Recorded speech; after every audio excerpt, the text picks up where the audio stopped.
Alright, so we're back, of course, to talk about some Final Fantasy 16. I want to do a video just kind of talking about my early impressions, early thoughts on the game so far. It'll obviously be spoiler-free for now. We might talk about some kind of spoilery shit towards like the end of the video, just get my thoughts out there for stuff that's happening right now where I'm at in the game. For context, according to the PlayStation homepage, I'm about 30% through the game, 12 hours, and it doesn't feel right, even though it literally is, obviously, but it's like I'm technically about a third through the game, we'll say. But I only have, and we'll leave it spoiler free, but I only have like the first icon that you obtain, and I just now got the limit break gauge. And it's just something about that doesn't feel right. Like, that feels like it's like, I don't feel like I've played 12 hours, but maybe I've just enjoyed my time and haven't been paying attention, didn't realize it's taking that long. I haven't been like just bullshitting, right? Like, whenever you progress the story and like side missions unlock, like I do the side missions and then I progress the main story. I haven't like warped around to different locations and fought enemies to gain XP. I haven't done nothing like that. I've done zero grinding. So I don't know how I'm 12 hours in and I'm already like a third through the game, apparently. It's kind of strange. But also, like, if I'm like a third through the game, like, I haven't even unlocked hunt boards yet, hunt jobs. So I don't know like, what's going on. I don't know if my time's a bit inflated on the playtime aspect of it. But still, the PlayStation Home says that I'm 30% through it. I think my time's just a little bit inflated because there's not like a way to pause the game outside of like cutscenes, right? Whenever characters are talking or cinematics are happening, you can hit the options button, start on older generations, and that will actually pause the game. But besides that, outside of combat, you don't have that option. When you hit the options button, it brings up the menu to like look at your gear and shit. So I think time's not paused there, obviously. And I've definitely like hit that and went off and did shit, go to the bathroom, things like that, right? So I feel like my time's just a little bit higher than it needs to be for 30%. But they do say, like from what I read online, it's about a 30-hour game. So the time sort of adds up, kind of.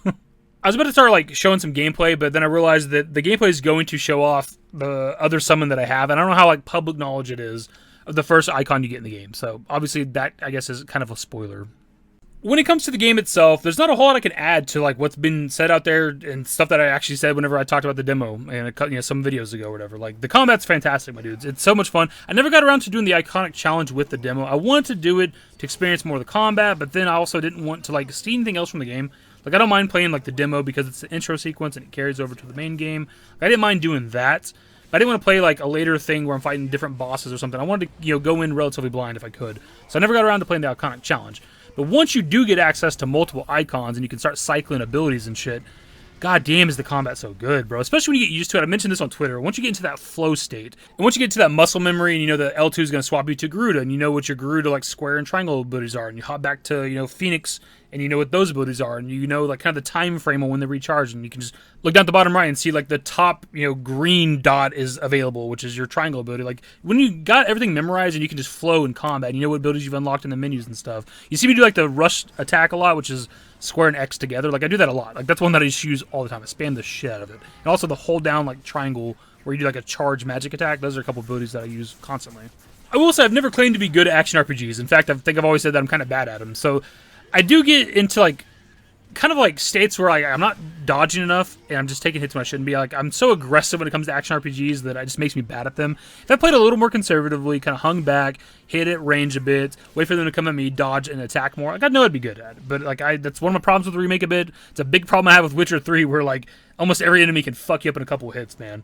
So that's just one of my issues with action RPGs. I don't play like smart enough that makes any sense. So I've never claimed to be good at these games, so the combat's not the best. I'm still having fun with it. So far, I've only died once, and since we know who the fucking icon is that I have, it was against Benedicta when I was fighting her.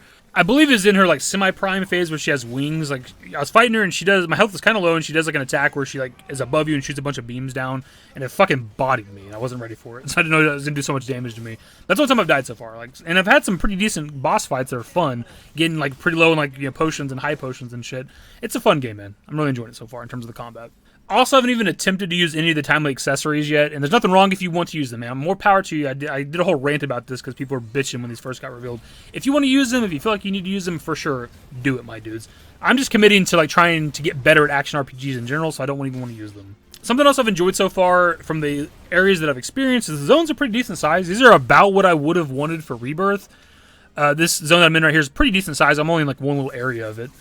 But it seems like kind of what Max said whenever I talked about that in a previous video. Like, it seems like what we've seen in the Rebirth trailer that we got recently, that Rebirth is maybe bigger. At least when we're open. Like, these are decent sized zones right here, but it's kind of linear for where you can go. You can't really branch off a lot. Maybe zones later in the game are different. Maybe zones later in the game are big. So far right now, the zones are the perfect size for what I'd want for this game, and even what I would want for Rebirth. But again, Rebirth appears to be a little bit bigger. The side quests that I've experienced so far are literally okay. There's nothing wrong with them, because we talked about that in a recent video, I believe, too, where people were saying, like, the quests aren't that good, they're kind of boring, they're fetch quests or whatever the hell. But there's a lot of dialogue that you get with these characters that you do quests for, usually. And I feel like I'm getting to know those characters and getting to know Clive more, so there's nothing wrong with that. Like, they're mundane quests for the most part. It is a lot of, like, go over here and get this guy for me, or go get this item, or go kill this monster. There's nothing amazing. They're not super in-depth, right? But they're still perfectly fine and perfectly passable for this game. There's nothing wrong with them so far for me. As for the characters that I've experienced so far, like, for one, Sid is my favorite, but across the board, they've all been great. Like, the ones that you see all the time, the main characters. There's obviously main characters that we haven't got a lot of time with, that you get, like, it cuts away, and it's like, meanwhile, over here, you, like, see other characters that I don't even really know that much yet.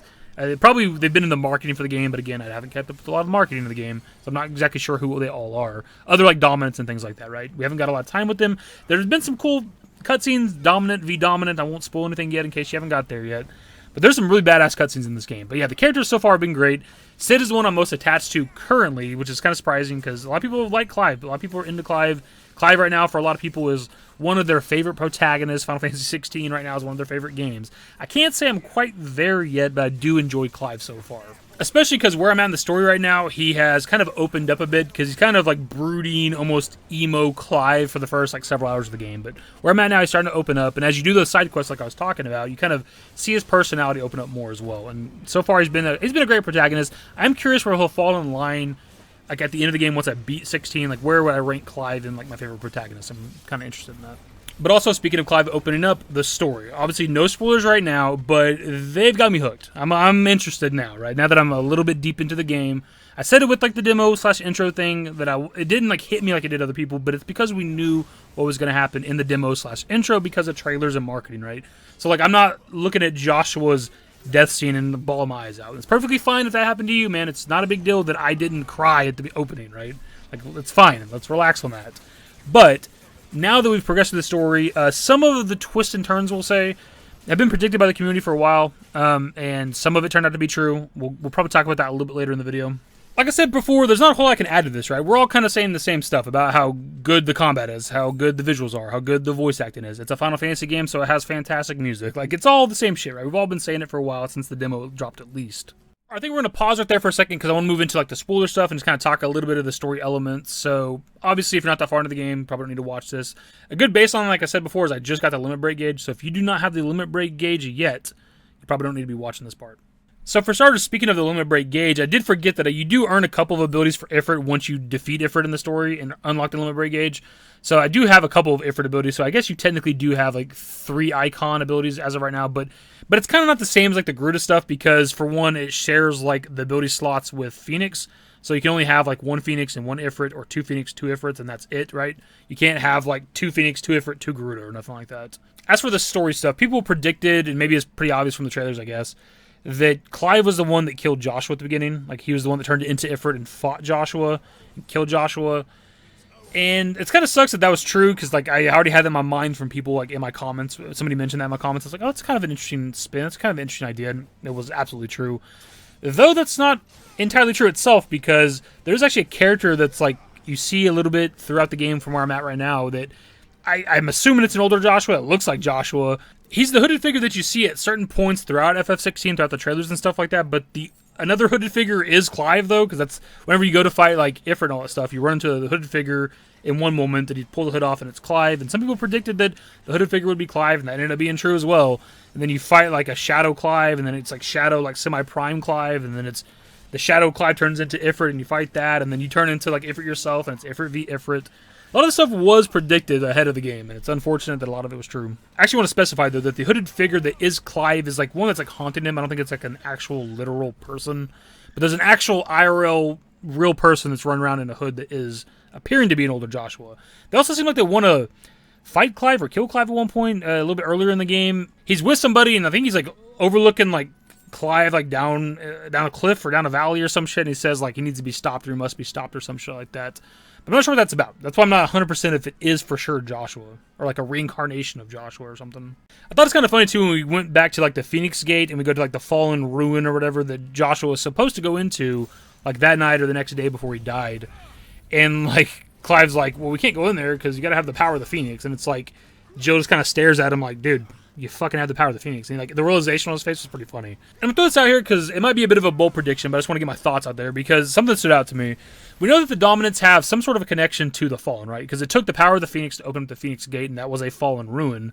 A little bit earlier in the game, you first unlock the ability to like activate obelisks, which are just fast travel points. But there's one particular moment that stood out to me. I think it might actually be the Martha's Rest, the area that I'm in right here. When you unlock that obelisk, there's like an old guy that's standing next to it that you can talk to, and once you unlock that obelisk, like he goes, "Has this always been glowing?" And the obelisks themselves look like fallen technology. They look like they're made of the same material that the fallen ruins are. So I don't know if the guy was just saying that, and maybe it just takes a dominant specifically to activate those obelisks, or if it's Clive specifically. And if it's Clive specifically, then that means he has to have some sort of connection to the Fallen, and maybe that's why he can absorb like other dominant abilities and stuff. Dominant powers.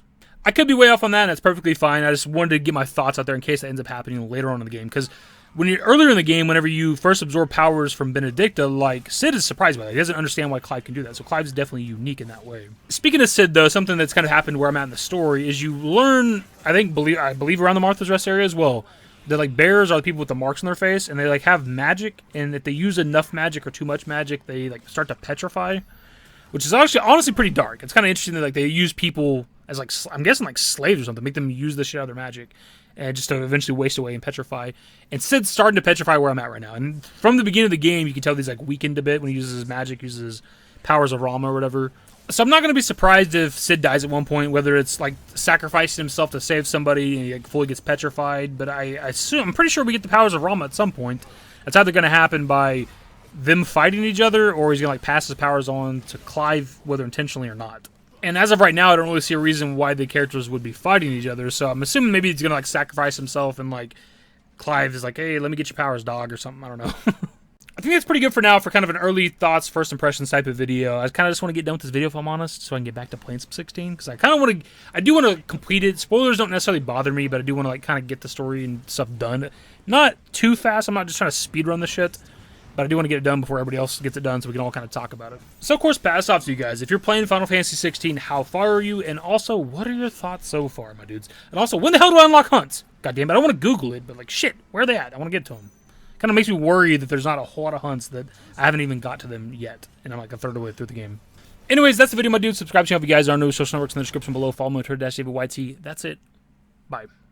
Used to care what people thought, but now I care more, and nobody out here's got it figured out. So therefore, I've lost all hope of a happy ending, depending on whether or not it's worth it. So insecure, no one's perfect. We spend it with no shame. We blow that like Coltrane. We in here like low gain or leave it like